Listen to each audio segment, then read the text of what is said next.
네, 두 번째에 이어서 그리스도 성체와 성령 대축일에 하느님의 현존, 즉 예수 그리스도께서 성체 안에 현존한다는 신학적인 의미를 한번 살펴볼게요.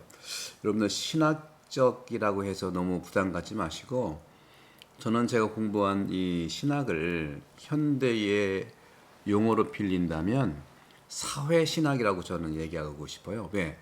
예수님께서 사람들 사이에서 하느님의 뜻과 백성들을 위해서 사셨거든요.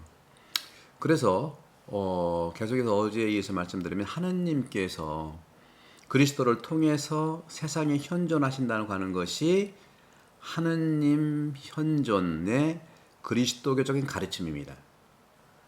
하느님은 만유 위에 존재하시지만 그리스도교에서의 가르침에 따른다면 우리는 그리스도 안에서 그리스도를 보기 때문에 이웃을 존중하는 겁니다. 다시 말하면 하느님은 그리스도를 통해서 세상에 현존한다는 거죠. 내 안에 현존하고 또 세상에 현존하는 것이죠. 그래서 그리스도께서는요, 육화, 하느님께서 사람이 되신 이 육화 사건, 성탄절이죠. 이 육화 사건을 통해서 세상에 점진적으로 다가오시는 거예요. 이거는 이제 조금 어려운 용어 침투라고 하는 말도 이제 쓸 수가 있는데요. 먼저 사람들의 이러한 그 거룩함, 또 신성함, 맑음, 또 믿음 이 정도에 따라서 사람들 안에 그리고 사람들을 통해서 온 우주 안에 궁극적으로 하느님께서는 모든 사람과 모든 것 안에 계신다는 겁니다. 묵시록에 나오는 하늘의 예루살렘, 즉 하늘나라의 예루살렘의 환상이 나오는데 이 하늘 예루살렘의 환상은 우리에게 이런 보편적인 신적 존재 하느님 현존을 보여주고 온 세상이 그렇죠? 온 세상이 하나의 성전이 된다는 겁니다. 묵시록 21장 22절에 참조하실 수 있겠습니다. 그래서 완전히 거룩하게 되고 신성화된 세상에 대한 이러한 종말론적인 희망 안에서 우리는 성사성으로서 현존을 이해하고 받아들이는 것이죠. 빵과 포도주는요, 사실 땅과 인간 노동의 결실이잖아요. 그죠? 구약에서는 만나와 메추라기가 직접 하나님께서 보내주셨지만 신약에서는 인간의 노동의 결실인 빵과 포도주를 통해서 우리에게 오시는 거죠.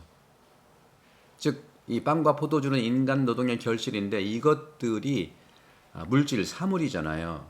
하지만 그 가치는 인간에 비할 데 없이 낮잖아요. 그죠?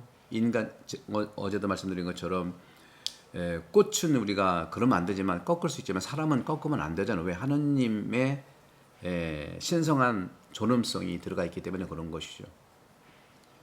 봉헌되지 않은 이런 제병, 다시 말하면 축성되지 않은 이 제병은 경배하는 것 자체가 우상숭배예요. 어쩌면 단순한 우상숭배일 수도 있지 않겠습니까?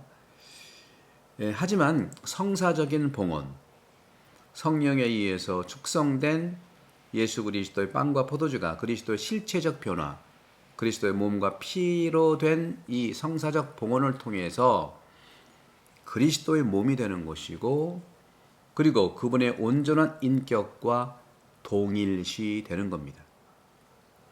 이제 성전 안에 있는 거룩한 지성소 또 제대 위에 성막 안에서의 성체를 축성 변화뿐만 아니라 감실 안에 모셔져 계신 이 성체를 경배하면서 우리는 하늘의 참된 빵이신 그리스도의 이러한 인격적 현존 앞에 경배하는 것이고 무릎을 꿇는 것이죠. 기도하는 것이죠.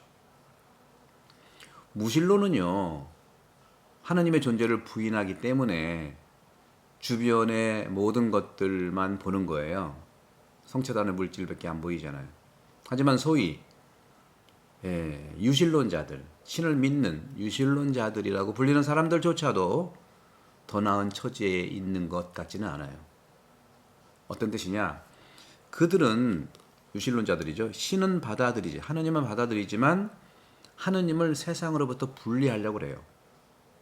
오히려 성경에 나타나는 계시가 우리에게 하느님께서 자신의 구원 계획과 구원 섭리, 자신의 구원 섭리인 계획인 이 세상에 점진적으로 다가오시고 침투해서 결국 모든 것과 모든 사람 안에서 그리스도가 되시는 분을 성경은 얘기하고 있는 것이죠. 골로새서 3장 11절 이하에 나오죠. 그렇기 때문에 성사, 특히 이 성체성사, 성찬례는 이미 하느님의 약속, 신적 약속과 일치하는 최종 상태에 있다는 것을 말하고 있는 것입니다. 그리스도 성체와 성일 대축일을 맞이해서 저희 본당에서 13명의 어린이가 주일날 천령 성체를 합니다. 인간의 자연스러운 의지와 욕망 안에서 얼마나 하느님의 몸, 하느님께 주시는 것을 하느님이 현존하시는 그분을 받아먹고 싶겠습니까? 아이를 한번 생각해 봅시다. 어린이들은요, 꽃과 아주 작은 강아지에게 말하는 걸 좋아해요. 강아지한테 얘기하잖아요. 꽃한테도 얘기를 하고. 저는 요즘도 꽃하고 얘기를 좀 하긴 하는데, 반대로 한번 사이언티스트, 과학자를 한번 볼까요? 과학자는요, 자신이 보는 것에서 자신을 분리하고 심지어 사람들을 객관화하는 연구의 대상으로 만들죠. 이해합니다. 하지만 노년이 되면 우리는 다시 젊은 시절의 사고방식으로 돌아갑니다. 우리는 만났던 사람들에 대한 기억을 간직하고 있고 품고 있고 그 기억을 통해서 그들과의 관계를 생생하게 이어가고 이야기를 또 전개하죠. 또 그렇게 믿고 나눕니다. 성체성사에서 이 성찬례에서 우리는 이것을 성사적으로 행하는 것입니다. 하나의 기억이지요. 성체성사도 예수님께서 기억하고 행하라고 하셨죠. 하지만 예수님의 인격이 그 성체성사 안에 실체적으로 현존하는 기억이라고 말합니다. 루카복음 24장 31절에 엠마오로 가는 제자들 말씀 한번 기억해 보시겠습니까? 엠마오로 가는 제자들은요, 예수님께서 빵을 떼어 주실 때에 그들 가운데 주님이 계심을 알아봤어요. 빵을 떼어 주실 때. 우리도 성찬례에서 성체성사에서 빵을 떼는 동안 같은 경험을 할 것입니다. 또 그것이 주님의 축복이고 성사성이죠. 성체성사는 우리 가톨릭 그리스도교의 일용할 양식입니다. 주님의 기도에 나오잖아요. 1차적으로 저에게 일용할 양식을 주시고는 성체성사를 의미해요. 그것이 세상에서 성체성사 나눔을 얘기하죠.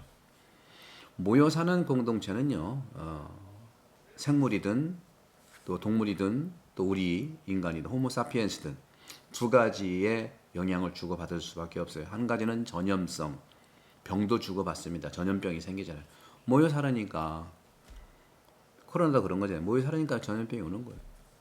또 한 가지는 나눈다는 겁니다. 전염병도 나누지만 음식도 나누는 거예요. 이게 성체성사거든요. 이게 성체성사예요. 우리가 병 주고 약 주고 한다는 말이 있지만 병은 나누는 것이 성체성사가 아니지만 약을 나눈다든가 또 먹을 걸 나눈다는 것은 성체성사를 얘기하고 있는 것입니다. 이번 성체성사 성열 대축일에 말씀을 두 번에 걸쳐서 말씀드렸고, 돌아오는 6월 20 언제죠? 목요일 날 10시 미사 때 우리 태안본당 말씀 성령 치유 대미사 때 우리 해매본당인 한동성 갈리시도 신부님께서 오실 거예요.